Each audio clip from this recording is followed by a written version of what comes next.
In 1492, 3 small wooden ships crossed the Atlantic, changing the world forever. We call this the Age of Discovery. But 80 years before Columbus, the ocean belonged to a different empire. An armada so vast, it turned the sea into a floating forest of silk and timber. 200 ships.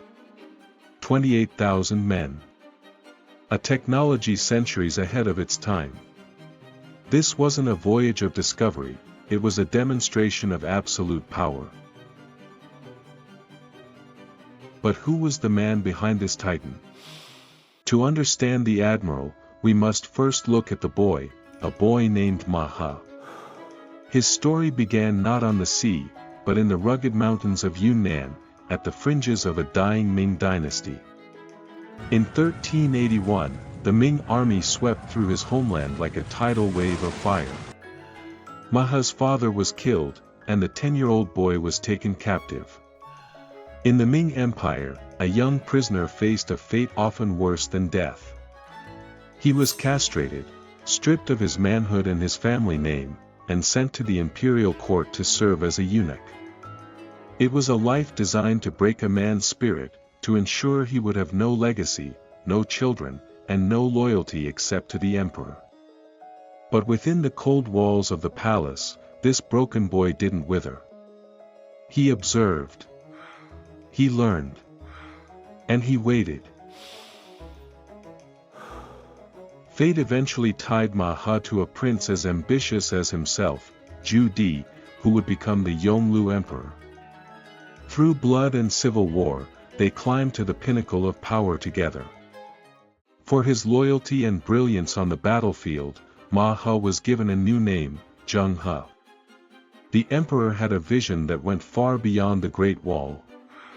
He wanted to proclaim the return of Chinese glory to every corner of the known world.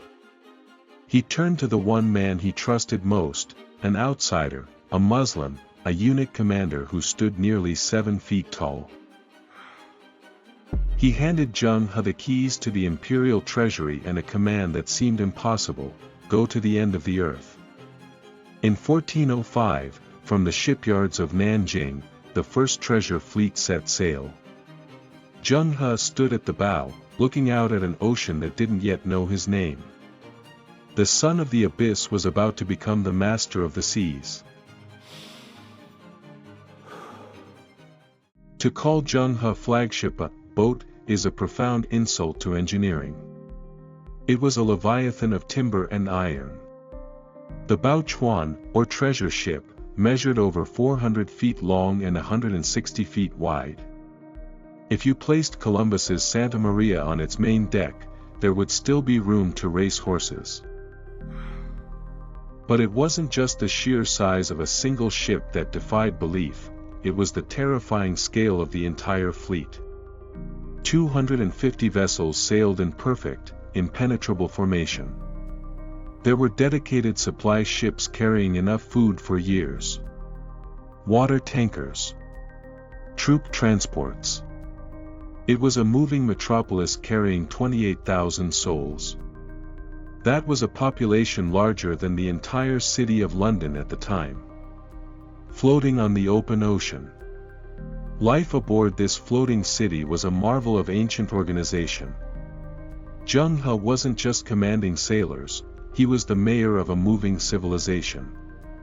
Below decks, the fleet was entirely self-sufficient. Decades before Europeans would die by the thousands from scurvy, Chinese sailors were growing fresh vegetables and soybeans in wooden tubs right on the ship. They had hundreds of medical officers, pharmacologists, and meteorologists. They brought interpreters who spoke Arabic, Persian, and Swahili. And they possessed technology that the West wouldn't figure out for centuries. Long before the tragic sinking of the Titanic, Chinese shipwrights had perfected watertight bulkheads. If a hull was breached by a hidden reef, only a single compartment would flood. The ship would simply sail on. If you're fascinated by these forgotten engineering marvels, make sure to subscribe, as we uncover more lost empires in this series. Every morning, the sound of gongs and heavy drums would echo across the waves, coordinating the movements of this massive armada. And deep within these fortified hulls lay the staggering wealth of an empire. But here is the greatest twist in the story. They didn't carry this wealth to trade for profit. And they didn't sail to conquer or enslave. They brought mountains of flawless Ming porcelain, rivers of shimmering silk, and bricks of compressed tea, as gifts. Zheng He was not a conqueror seeking to extract wealth from the world. He sailed out to bestow the emperor's grace. But the ocean is a dark place, and not everyone wanted peace. Do not mistake this diplomatic mission for a peaceful cruise. The Ming Dynasty was born in blood, and its fleet was armed to the teeth. As the armada entered the narrow, treacherous Strait of Malacca, they encountered Chen Zuyi, one of the most feared pirate lords in history. Commanding thousands of cutthroats, Chen looked at the slow, heavily laden treasure ships and saw the ultimate prize. He decided to spring a trap. It was a fatal miscalculation. Zheng He was not just an ambassador, he was a battle-hardened veteran of brutal civil wars. When the pirate fleet attacked under the cover of darkness, they didn't find helpless merchants. They found a sleeping dragon. With a single command, the night sky was torn apart. The treasure ships unleashed hell. Hundreds of bronze cannons and terrifying weapons known as fire dragons rained destruction upon the pirates. The massive Ming ships didn't just outgun the pirates, they crushed them physically, their colossal bows splintering the pirate vessels like twigs. In a matter of hours, over 5,000 pirates were slaughtered. 10 pirate ships were burned to ashes. Chen Zuyi was captured alive, dragged back to China, and publicly executed. The message to the known world was clear: the emperor offers silk to his friends, and absolute annihilation to his enemies. Yet, for all this terrifying power, the most famous prize Zheng He brought back to his emperor was not won with gunpowder, but with wonder.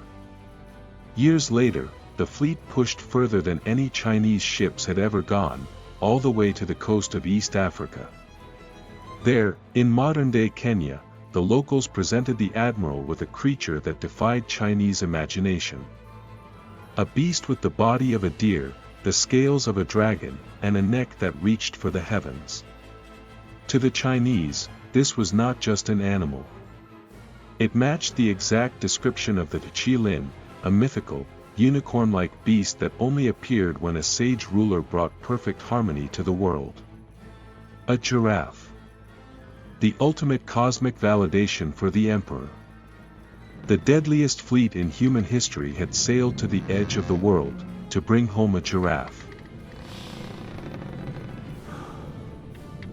For nearly 3 decades, the treasure fleet was the undisputed sovereign of the oceans.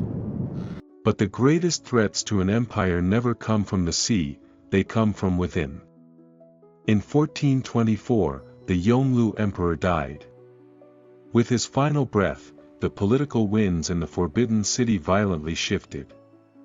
The Confucian scholars, the deeply conservative bureaucrats who managed the empire, seized control. To them, Zheng He voyages were not a triumph, they were an apocalyptic waste of money. In the Confucian worldview, China was the center of everything. Why sail into the dangerous unknown to collect exotic animals when the true threat, the Mongol cavalry, was gathering at the northern borders? The scholars despised the eunuch admiral, and they despised the sea. During his 7th and final voyage, an exhausted Zheng He died at sea, his body buried in the very ocean he had conquered. Without its protector, the fate of the great fleet was sealed. What followed was one of the most tragic acts of self-sabotage in human history. The new emperor issued a catastrophic decree: stopped the ships, closed the ports. The most magnificent fleet ever built was left to rot in the harbors. But that wasn't enough for the scholars. Terrified that a future emperor might resume the voyages, they went to the archives. The records, the star charts, the magnificent blueprints, they were systematically erased from the imperial archives. The knowledge to build the leviathans vanished into smoke. Half a century later, a few small, desperate wooden ships would set sail from Europe, armed with cannons and a hunger for gold.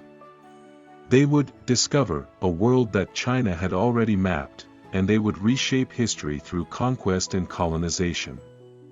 But as the West expanded, the East retreated behind a wall of its own making. One can only wonder. What if the emperor hadn't burned the ships?